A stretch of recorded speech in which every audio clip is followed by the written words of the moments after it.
Hello everyone, आज है 13 अप्रैल और आज इस वीडियो में हम बात करने जा रहे हैं विप्रो के बारे में और इन्फोसिस के बारे में भी और टीसीएस के बारे में भी कि तीनों के शेयर्स में आखिर आज गिरावट क्यों है। और आज जब मार्केट में तेजी है जबकि इन शेयर्स में बड़ी गिरावट देखने को मिल रही है, तो वजह क्या है इस गिरावट की, उसके बारे में हम यहाँ पर डिस्कस करेंगे। लेकिन उससे पहले अगर आपने अभी तक चैनल को सब्सक्राइब नहीं किया है तो प्लीज अभी इसे सब्सक्राइब कर लीजिए, क्योंकि आगे भी बहुत सारे वीडियोस हैं जो आपको काफी ज्यादा हेल्प करेंगे। उसके साथ साथ अगर आपने अभी तक मेरी टेलीग्राम चैनल को भी सब्सक्राइब नहीं किया है तो उसको भी सब्सक्राइब करना मत भूलिएगा, लिंक आपको डिस्क्रिप्शन में मिल जाएगा। तो शुरुआत करते हैं हम विप्रो से। आज मार्केट में रैली है लेकिन फिर भी 3% की गिरावट हमें विप्रो के शेयर में देखने को मिली है। एक महीने में अगर हम देखें तो 1.5% की गिरावट है। देखिए, लगातार शेयर बढ़िया उछाल ले रहा था, 400 रुपए से भी कम प्राइस पे ट्रेड कर रहा था शेयर। ऐसी तेजी आई कि 450 रुपए तक पहुंचा, लेकिन कल हमने मार्केट को भयंकर तरीके से टूटते हुए देखा। उस गिरावट में विप्रो के शेयर में गिरावट तो आई ही, लेकिन आज भी एक बड़ी गिरावट हमें देखने को मिल रही है। इस गिरावट का जो सीधा सीधा संबंध है वो कहीं ना कहीं टीसीएस के साथ जुड़ा हुआ है। देखिए, टीसीएस के कल नतीजे आए थे, नतीजे बहुत ही शानदार थे, लेकिन उसके बावजूद आज 4.5 से 5% की गिरावट हमें टीसीएस में देखने को मिल रही है। आप देखिए, बड़ी गिरावट है ये टीसीएस में, वो भी अच्छे नतीजे के बावजूद। अगर मैं आपको इनके रिजल्ट्स दिखाने की कोशिश करूं तो आप देख सकते हैं यहाँ पर इनके जो रिजल्ट्स आए हैं रेवेन्यू, और देखिए उछाल है रेवेन्यू में। पिछले साल जो 40,000 करोड़ से भी कम का रेवेन्यू था और पिछले क्वार्टर में 42,000 करोड़ के आसपास का रेवेन्यू था, इस बार उन दोनों से बेहतर रेवेन्यू है 43,700 करोड़ का।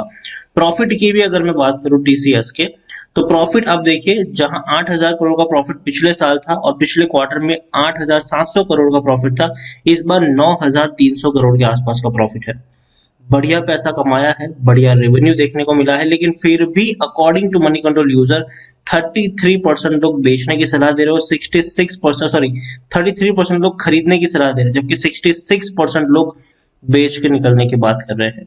रीजन क्या है, क्यों क्यों इतने अच्छे नतीजे के बावजूद ये शेयर आज टूटा है? तो उसके बारे में अगर हम यहाँ पर डिस्कस करें तो पूरा डिटेल आर्टिकल है, कई सारी वेबसाइट ने इस आर्टिकल को कवर किया है। और यहाँ पर अगर आप देखेंगे तो India largest IT service player है और उन्होंने अच्छे जो नतीजे हैं वो इन्होंने रिपोर्ट भी किए थे, अच्छे खासे प्रॉफिट्स हमें देखने को मिल रहे थे। आप देखिए 43,000 करोड़ से भी ज्यादा के इनके रेवेन्यूज यहाँ पर आए हैं, लेकिन उसके बावजूद यहाँ पर दिक्कत ये है कि मिक्स रिस्पॉन्स मिला है एनालिस्ट का।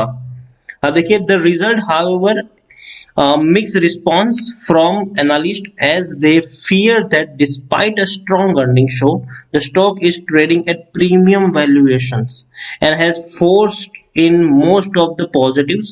Therefore, the stock may be limited upside from here on. तो देखिए, उनका बड़े एनालिस्ट जो है उनका मानना है कि शेयर ऑलरेडी काफी ऊपर के प्राइस पर ट्रेड कर रहा है, तो यहाँ पर जो अपसाइड इनको नजर आती है वो काफी लिमिटेड है। अगर हम बात करें आईसीआईसीआई सिक्योरिटीज के जो एनालिस्ट है सुधीर एंड हार्दिक संघी, जो रिसर्च एनालिस्ट है, उनका कहना है कि for instance have downgrade the stock from add to hold, मतलब कुछ वक्त के लिए उन्होंने शेयर को खरीदारी की रेटिंग हटाकर होल्ड करने की रेटिंग दी है, because they have believed that the industry growth is unlikely to witness meaningful acceleration over medium term as they expected by the street. Moreover, given the good pace of vaccination in core market like US, UK potential region, देखिए तो भले ही अच्छे तरीके से अगर हम देखने की कोशिश करें, कोरोना काल में भी अच्छा पैसा इन्होंने कमाया है, लेकिन फिर भी ग्रोथ यहाँ पर इनकी लिमिटेड है। एक और चीज अगर हम यहाँ पर देखने की कोशिश करें तो इंडिया में सेकंड वेव भी आ रहा है, कोरोना का आ चुका है और वो सेकंड वेव पहले वेव से ज्यादा डरावने वाला है। अब देखिए, तो यहाँ पर कहीं ना कहीं मार्केट में एक पैनिक भी है, तो उसको भी भूलना नहीं चाहिए। मार्केट वॉलेटाइल यहाँ पर है और कोटक इंस्टीट्यूशन इक्विटी के जो है उनकी तरफ से रिड्यूस करने की रेटिंग दी है, rating on stock owning to the stocks expensive valuation. तो सबका यही कहना है कि शेयर जो है वो ऑलरेडी काफी हाई प्राइस पर ट्रेड कर रहा है। ठीक है, तो इसीलिए उन्होंने रिड्यूस करने की सलाह दी है। इवन ग्लोबल ब्रोकरेज फर्म जो है सिटी, उन्होंने बेचने की बात कर दी है यहाँ पर। नमूना ने यहाँ पर न्यूट्रल रेटिंग दी है, ना बेचने की ना खरीदने की। अब हम यहाँ पर टारगेट प्राइस की बात करें तो क्रेडिट सूस की तरफ से आउट परफॉर्म की रेटिंग है और 3750 का टारगेट है। सीएलएसए की तरफ से भी आउट परफॉर्म की रेटिंग है, 3370 का टारगेट प्राइस है। गोल्डमैन सैच की तरफ से बाइंग की रेटिंग है, 3645 रुपए के आसपास का टारगेट प्राइस है। मैक्वायरी की तरफ से आउट परफॉर्म की रेटिंग है, 3640 रुपए का टारगेट प्राइस इनकी तरफ से दिया गया है। तो मोटा मोटी तौर पर जो चीज यहाँ पर समझ आती है वो यही है कि शेयर ऑलरेडी काफी प्रीमियम प्राइस पर ट्रेड कर रहा है, तो यहाँ से जो ग्रोथ की आप एक्सपेक्टेशन कर रहे हो वो यहाँ पर कम है। और इसीलिए इतने अच्छे नतीजे के बावजूद जब शेयर आज के दिन में इतना टूट रहा है, तो अब तो भैया कल इन्फोसिस के रिजल्ट्स आने वाले हैं, तो इसमें भी कहीं ना कहीं वो पैनिक फैला हुआ है। और उसके बाद विप्रो के भी नतीजे आने वाले हैं, तो विप्रो के शेयर में भी गिरावट देखने को हमें मिल रही है, क्योंकि शेयर ऑलरेडी इतने हाई लेवल पर पहुंच चुके हैं कि यहां से कहीं ना कहीं जो काफी एनालिस्ट है उनको लगता है कि ग्रोथ कम होगी। लेकिन मेरा मानना यहाँ पर उनकी थोड़ा सा अलग है। मुझे लगता है कि ये शेयर हमेशा से, आप जब भी इनको पकड़ के देख लो, हमेशा से हाई वैल्यूएशन के ऊपर ही ट्रेड करते हुए नजर आए हैं। और ये शेयर जाने जाते हैं अपने बोनस की वजह से, अच्छे डिविडेंड की वजह से, बाईबैक की वजह से। खास करके मैं विप्रो के बारे में बात करूं तो 2,34,000 करोड़ से भी ज्यादा का इसका मार्केट कैप है ये। एनएससी में देखें तो 1 करोड़ से भी ज्यादा का वॉल्यूम ट्रेड है, और यहाँ पर देखिए प्रमोटर अपनी होल्डिंग छोड़ने को तैयार नहीं है। एफआईएल्स म्यूचुअल फंड इंश्योरेंस कंपनी हर क्वार्टर में सिर्फ और सिर्फ खरीदारी ही कर रहे हैं। आप देखिए बहुत सारी होल्डिंग सिर्फ प्रमोटर के पास, एफआईएल्स म्यूचुअल फंड इंश्योरेंस कंपनीज के पास है, पब्लिक के पास ज्यादा ऑप्शन है ही नहीं। लोग खरीदना चाहते हैं, शेयर मिलता नहीं है ये। डिविडेंड के मामले में भी अच्छा है, लेकिन डिविडेंड से ज्यादा ये शेयर जाना जाता है अपने बोनस की वजह से।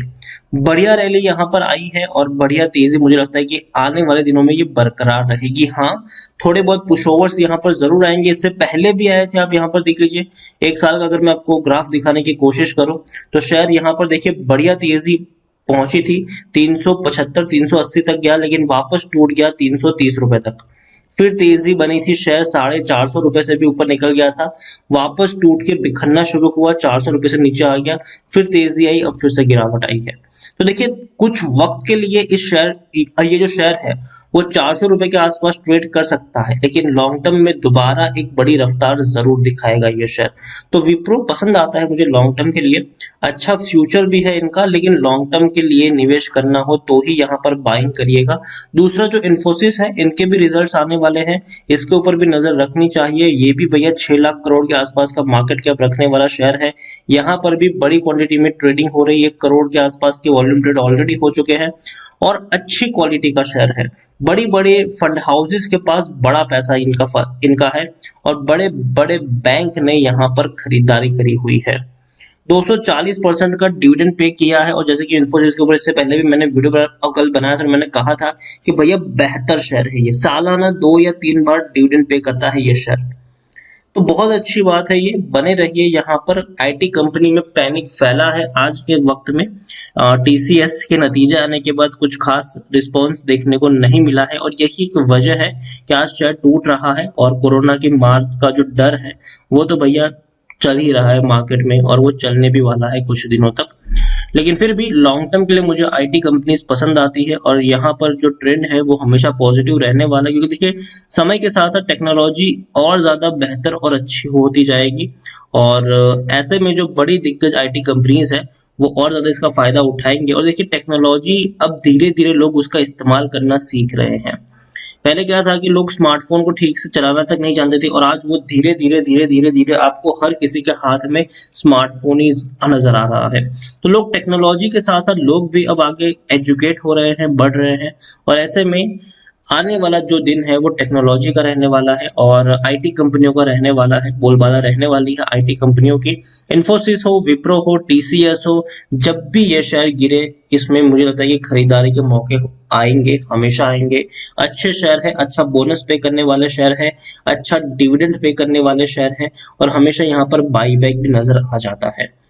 तो अगेन कहूंगा, चाहे टीसीएस हो, विप्रो हो, हाँ तेजी और गिरावट जरूर देखने को मिलेगी, लेकिन अगर आप चाहो तो हर महीने थोड़े थोड़े क्वांटिटी में शेयर यहाँ पर ऐड करते भी जाओगे तो भी डरने की बात नहीं। किसी एक प्राइस से बहुत सारे शेयर्स मत खरीदना, लेकिन टुकड़ों में जब भी चाहो तब यहाँ पर खरीदारी आप कर सकते हो। वीडियो को यहीं पे एंड करूंगा, पसंद आया हो तो लाइक करें, शेयर करें, चैनल पर अगर पहली बार है तो प्लीज सब्सक्राइब करें, और विप्रो, इन्फोसिस और टीसीएस इन सब के बारे में आप क्या सोचते हैं वो भी आप मुझे कमेंट में लिखकर बता सकते हैं। Thank you.